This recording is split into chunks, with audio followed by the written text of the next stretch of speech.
안녕하세요. 최종용 어드바이저입니다. 오늘의 화목한 런치스탁 주제는 뒤에도 나와 있겠지만 바로 2차 전지 관련된 부분인데요. 최근 저희 디지털 자산관리센터에 2차 전지 관련된 문의 전화가 좀 많이 오고 있습니다. 다들 아시겠지만 최근 2차 전지 상승이 조금 가파르게 나오면서 이게 시장에서의 순환매 시장으로 인해서 오르는 건지 아니면 이 지속적으로 반등이 될 수 있는지에 대해서 궁금증이 많으실 텐데요. 옆에 나와 계신 저희 NH투자증권의 대표 연구원님이시죠. 주민우 연구원님을 모시고 앞으로의 2차 전지 방향을 들어보는 시간을 가져보도록 하겠습니다. 연구원님, 안녕하세요. 네, 안녕하세요. 네, 안녕하세요. 요즘 이제 보면 2차 전지 주식들의 이제 흐름이 좀 좋게 나타나고 있는데요. 지금 외국인도 그렇고 기관도 그렇고 매수세가 조금씩 들어오는 그런 모양새를 보이고 있어요. 그래서 일단 저희가 2차 전지 관련된 차트를 한번 좀 봐야 되겠죠.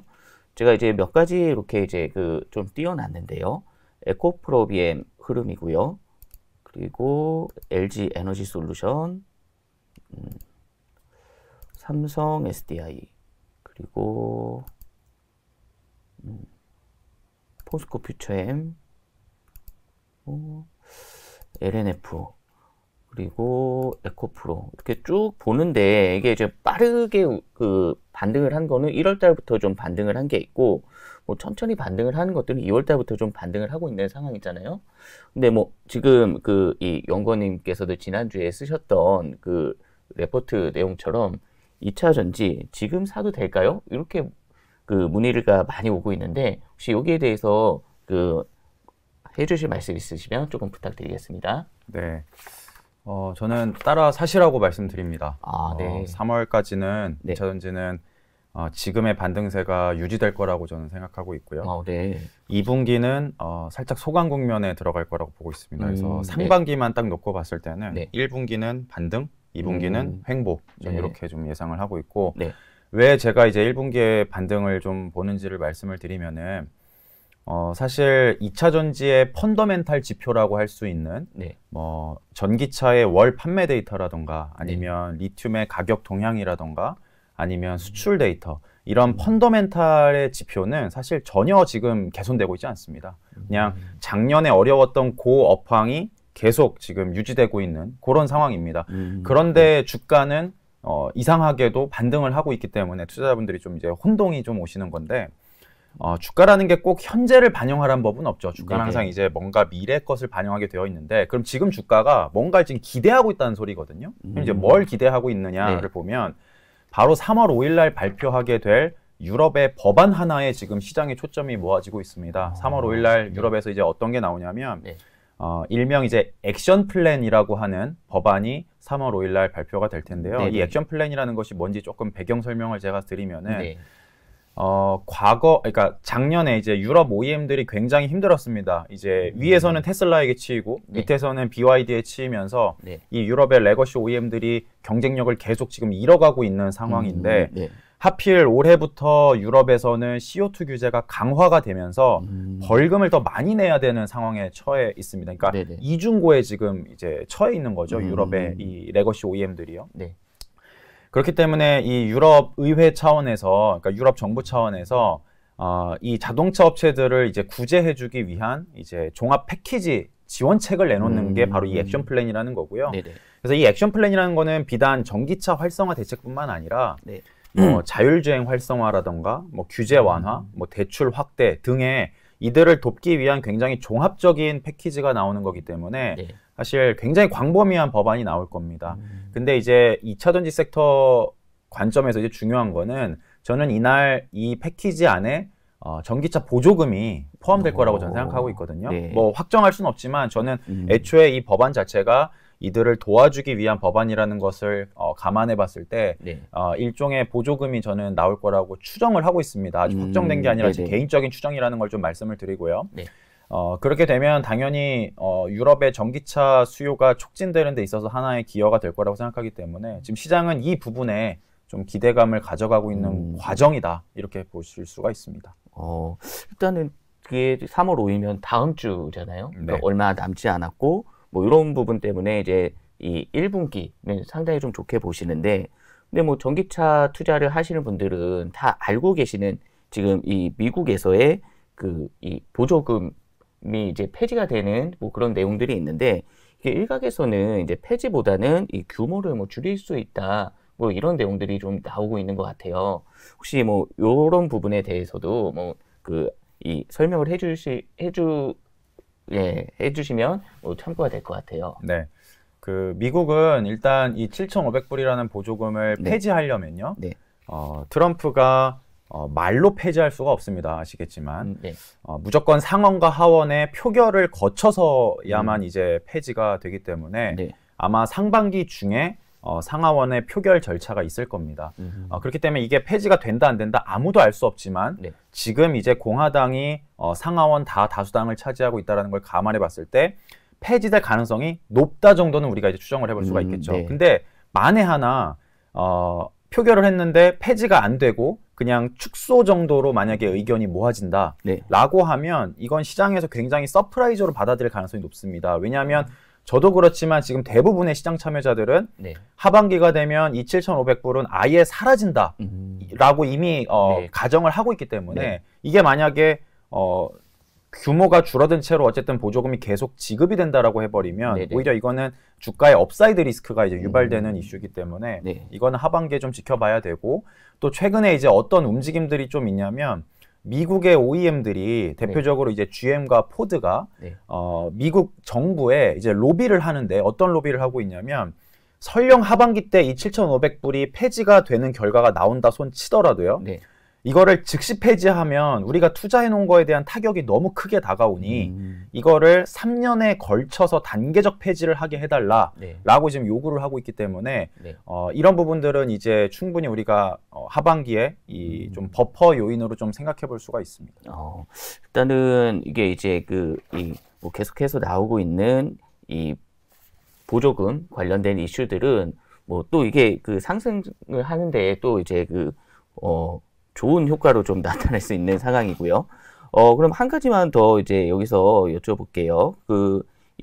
보시면은 이 중국 쪽에서 지금 저가 수주를 좀 많이 하기 때문에 이 지금 국내도 그렇고 뭐 유럽 쪽에 2차 전지 그리고 전기차 시장이 좀 어려운 부분이 있는데 그렇다면 지금 그 3월 5일 날 이제 법안이 하나 지금 나온다라고 하셨는데 거기에서 뭐 중국에 대한 규제 이것도 나올 가능성이 좀 크다고 지금 보시는 거죠? 저는 이제 유럽은 미국과 다르게 중국의 눈치를 좀 보는 국가입니다. 미국은 이제 중국을 경쟁사로 생각하기 때문에 이제 막 때리기 일변도지만 유럽은 사실 중국이 아쉬운 게 많은 국가이기 때문에 저는 중국을 아예 대놓고 배제하는 정책이라기보다는 좀 정밀 타격을 할 거라고 생각합니다. 무슨 말이냐? 유럽에서 판매하는 모든 전기차에 보조금을 준다 이게 아니라 여러 가지 조건들을 붙이는 거죠. 뭐 예를 들자면 유럽에서 생산되어야 하고 어느 정도 유럽에서 좀 판매 비중이 좀 있어야 하고 뭐 이런 기타 등등의 아마 조건들을 붙여서 최대한 자국 기업들에게 수혜가 돌아가도록 정밀 요격을 저는 할 거라고 생각하고 있습니다. 그래서 중국을 대놓고 규제한다라기보다는 이제 수혜의 방향을 로컬 업체들에게 집중시키는 방향으로 저는 정책을 펼 거라고 생각합니다. 일단은 뭐 말씀해 주신 대로 3월 5일에 나올 법이 상당히 좀 중요하다 이렇게 좀 보여지고 그렇다면 지금 2차 전지를 따라 사야 된다 이렇게 말씀을 해주셨는데 그럼 어떤 종목을 좀 관심 있게 보면 이제 이게 좋으실까요? 일단 배터리 업체랑 소재 업체를 좀 제가 나눠서 좀 말씀드리면 배터리 업체 중에서는 LG엔솔을 제일 좋게 보고 있습니다. 이유는 딱 두 가지인데요.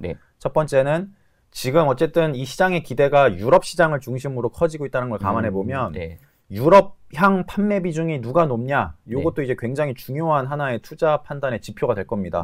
근데 이제 삼성 SDI는 작년 매출 기준으로 42%가 유럽에서 나왔고요. LG에너지솔루션은 50% 이상이 유럽에서 나왔기 때문에 이 유럽의 민감도를 놓고 본다면 SDI보다는 LG엔솔이 훨씬 크다라고 좀 볼 수가 있고요. 그다음에 두 번째는 테슬라 익스포저가 있고 없고도 굉장히 중요한 요인입니다. 저는 올해 테슬라가 이제 신차 출시로 인해서 볼륨 측면에서 조금 개선되는 모습을 보여줄 거라고 생각하고 있는데 삼성 SDI는 뭐 테슬라 비중이 전혀 없는 회사고요. LG엔솔은 테슬라 비중이 있기 때문에 이 두 가지를 놓고 판단컨대 SDI보다는 LG 엔솔이 더 매력이 높다라고 저는 보고 있습니다. 네네. 그래서 배터리 중에서는 엔솔을 말씀드리고 있고 네. 소재 업체 중에서는 저는 에코프로 BM이랑 에코프로 머티 이 두 개를 좋게 보고 있는데요. 네네. 에코프로 BM은 이제 여기도 두 가지 이유가 있습니다. 첫 번째는 지금 코스피로 이전 상장을 하기 위해서 이미 신청을 거래소에다가 해놓은 상태고 아마 1분기 이내에, 그러니까 3월 이내에는 아마 결과가 나올 것 같습니다. 뭐 큰 이변이 없는 한 아마 거래소 이전 상장이 승인이 될 것 같고요.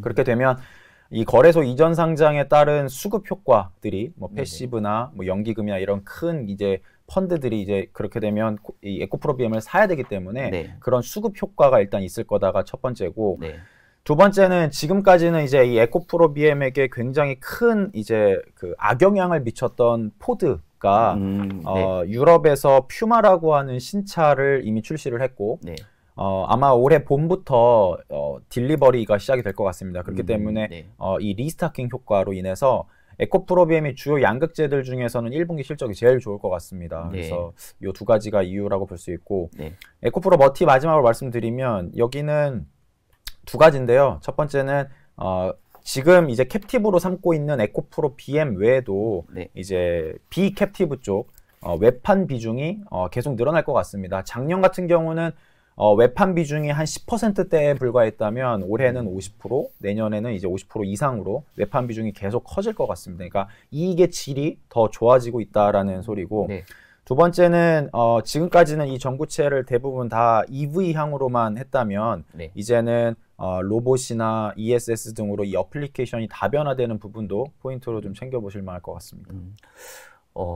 그 세 가지 그 종목을 이제 말씀을 해주셨는데 저희가 이제 이 고객분들하고 상담을 하다 보면 이 포스코 관련해서도 문의를 많이 주시고 계시거든요.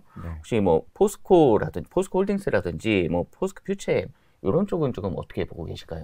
저는 포스코 퓨처엠보다는 에코프로 BM을 훨씬 더 선호하고요. 포스코 퓨처엠 한번 차트 한 번만 보여주시면은 이 포스코 퓨처엠이 특징이 하나가 있습니다. 뭐냐면 그 유통 주식이 좀 적어요. 왜냐하면 모회사인 포스코홀딩스가 일단 지분의 60%를 잠궈놓고 뭐 연금이나 외국인들이 기본적으로 잠궈놓은 물량들을 생각하면 기본적으로 이제 시장에 돌아다니는 이 유통 주식 수가 적기 때문에 보통 2차 전지가 반등한다라고 하면은 보통 이 포스코 퓨처엠의 베타가 좀 크게 나오는, 그러니까 남들 오를 때 얘가 더 오르고 남들 빠질 때 좀 더 빠지고 이런 이제 좀 변동성이 큰 모습들을 좀 보여주곤 합니다.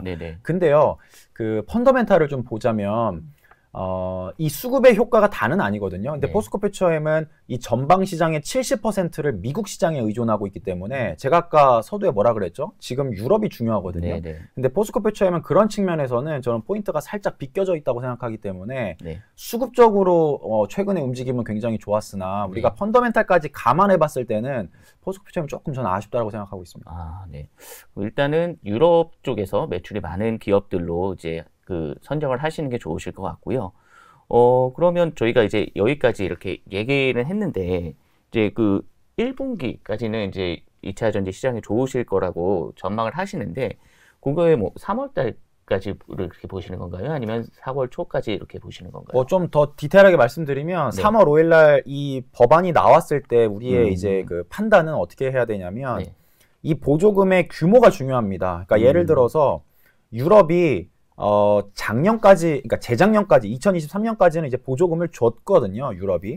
근데 이제 그 당시에 이제 유럽이 이제 한 대당 얼마씩 줬냐면은 한 4,000유로 전후로 줬습니다. 그러니까 한화로 좀 치환해서 말씀드리자면 한 대당 한 4,500만 원 정도 선의 보조금을 줬단 말이죠.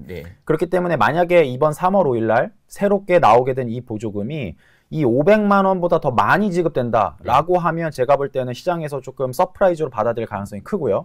그게 아니라 500만 원 이하로 나온다라고 하면 수요 진작에 막 엄청나게 유의미한 저는 영향을 기대하기는 어려운 액수라고 저는 생각하고 있습니다.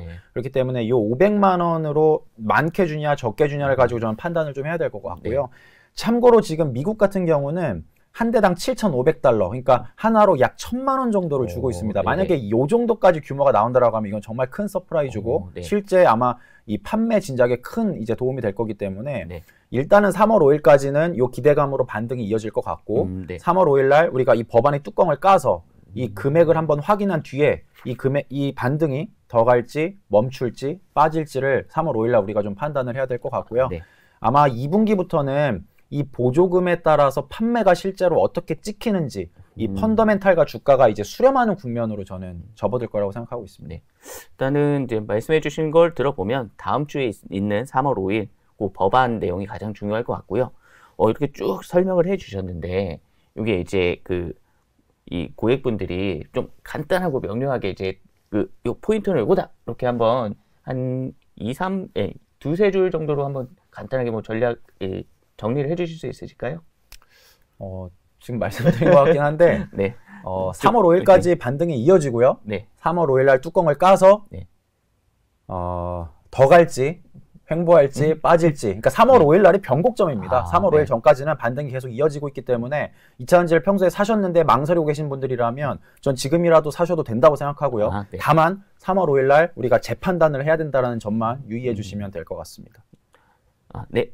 오늘 설명 너무 잘 들었습니다. 3월 5일 다음 주 이제 있는데요. 그때 이제 그때까지 이제 잘 보시고 이제 매매를 하시면 되실 것 같고, 일단 이제 이 2차 전지가 좀 강하게 좀 나오는 거기 때문에 요 흐름이 조금 더 갈 수도 있다. 이렇게 설명을 해주셨고, 오늘 저희가 준비한 내용은 여기서 마치도록 하겠습니다. 그리고 다음 시간에는 저희가 이제 방산 쪽으로 이제 주제를 선정을 했는데요.